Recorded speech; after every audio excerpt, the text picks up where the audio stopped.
ভারতীয় জনতা পার্টির একটাই কাজ, ধর্মে ধর্মে আঘাত লাগিয়ে, বিভেদ লাগিয়ে হিন্দু মুসলিমের মধ্যে আমরা যে আজ একসাথে আছি, যে কমিটিটা করেছে আমার যে এত ভালো লেগেছে। এই কমিটি যে সকল ধর্মের মানুষ যেমন এই ভারতবর্ষ সেকুলার, ভারতবর্ষের সংবিধান তাই বলে যে সর্বধর্মের সমন্বয়ের এক দেশ ভারতবর্ষ, এবং পৃথিবী দেখে এমন দেশ কোথাও নেই। তাই তো বলি এমন দেশ কি কোথাও খুঁজে পাবে না। সেই ভারতবর্ষ যেখানে সকল মানুষ কোনো ভয় নেই, এমনই ভাবে এই ভারতবর্ষের নাগরিকত্ব নিয়ে বেঁচে থাকে। কিন্তু ভারতীয় জনতা পার্টি তা হতে দিতে চায় না।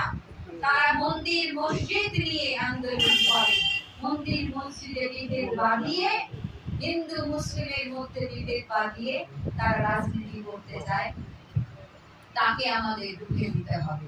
আপনাদের মনে আছে নিশ্চয়ই যে ২১-এর নির্বাচনের আগে প্রধানমন্ত্রী জেপি নাড্ডা, অমিত শাহ, স্মৃতি ইরানি, আরো যে সমস্ত রাজ্যে বিজেপি মুখ্যমন্ত্রীরা আছে তারা সকলে এসেছিল, বলেছিল ইসবার দোসবার, আর বলেছিল পরিবর্তন আসছে, আমরা এই ক্ষমতায় আসবে।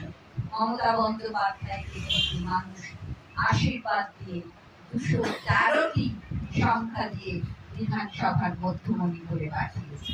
প্রতিবারই ১৮৭-১১, ২০১৬-য় ২১১, ২০২১-এ ২১৩, ৭টি উপনির্বাচন হয়েছে ২২০টি। আবার অনেকে আমাদের দলে যোগদান করে আমাদের সংখ্যা আরো বাড়িয়েছে। সে সময় আমাদের দেখেছিলাম আমাদের নেতা মন্ত্রীরা অনেকেই ভুল করে ভেবেছিল যে ক্ষমতায় আসতে চলেছে ভারতীয় জনতা পার্টি, তৃণমূল কংগ্রেস ছেড়ে ভারতীয় জনতা পার্টিতে যোগদান করে।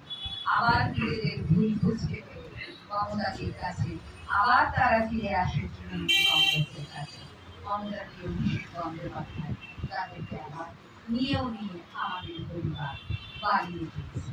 আপনারা দেখেছেন মমতাজি ১৬ তারিখে হেঁটেছে, আর ১৮ তারিখে কালকে গতকাল নরেন্দ্র মোদী এসেছিলেন, সভা করেছেন, দুর্গাপুরের গ্রাউন্ড খেলার মাঠকে সর্বনাশ করেছেন, ভুলভাল মিথ্যে কথা বলেছেন।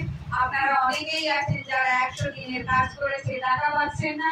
গ্রাম বাংলার উন্নয়ন আর স্তব্ধ হয়ে চলেছে। গরিব মানুষের মাথার ছাদ কেড়ে নিয়েছে, ঘরের টাকা দিচ্ছে না। তাই এই যে এত বঞ্চনা, তা কিন্তু সব রুদ্ধ করে দিয়েছে। বাংলার মানুষ আবারও ক্ষমা